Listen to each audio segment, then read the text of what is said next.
Hi, I'm Howard Johnson of Charter Royal, the firm of chartered surveyors and property consultants in Dorset.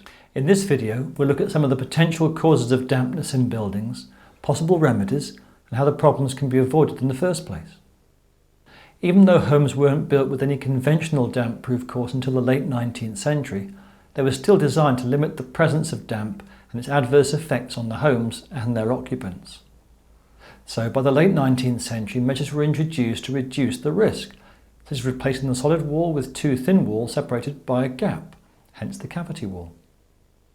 This created its own problems, particularly around windows and doors, as it created breaks in the cavity, which could result in potential sources of damp penetration. This prompted the need for protection along the heads of the opening in the form of a cavity tray. Positioned above the opening, it allowed rainwater to be channeled outwards rather than into the building.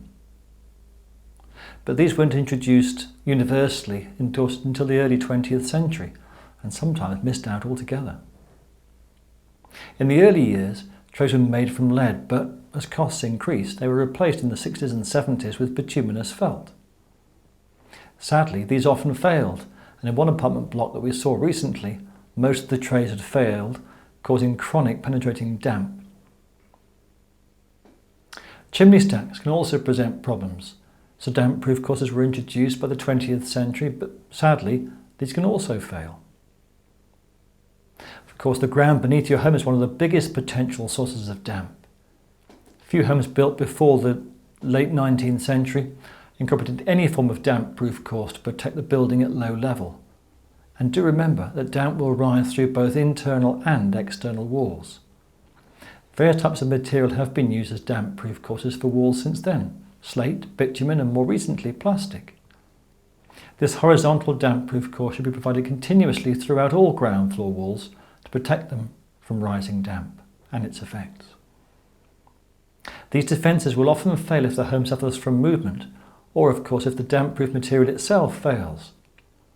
To check if you have a damp-proof course, take a look at the outer face of the wall close to ground level. You should see a wide horizontal band about 150 millimetres or 6 inches above ground level. This should be the damp-proof course. But if you can't see one, your home may well have been built before they were introduced, or it's possible the damp-proof course may have been covered by raised ground level such as a flower bed or patio. While external ground level shouldn't create rising damp on their own, the bottom of the wall cavity can get blocked with debris such as old mortar, and this can easily allow the damp-proof course to be bridged. Of course, some types of cavity insulation can also cause similar problems. Once the damp-proof course is bridged, it's only a matter of time before dampness will be transmitted up the wall. You may not even be aware of it, but with the aid of a moisture meter and a trained eye, it can become all too apparent. Of course, the introduction of central heating, the installation of well-insulated and draft-proof windows, and the removal of open fires have all created their own problems such as condensation. In extreme cases, the symptoms can be similar to rising damp, but remedial action is often far more straightforward, such as a program of controlled heating, ventilation, and improved insulation. When advising on issues of damp, my recommendations for remedial works will depend on the type of the wall, the material used, and the location of the affected area. Retrospective treatments should be avoided completely for some types of wall. Some of the proprietary chemical treatments may not necessarily be acceptable for some properties such as listed buildings.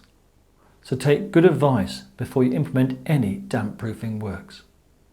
As you might expect, remedial treatment can be costly, but very often the biggest expense is the works associated with it, such as removal of wall fixtures like skirting boards and plasterwork, much of which is rarely covered by the contractor's guarantees, even though the works associated with them often cost a great deal more than the treatment itself.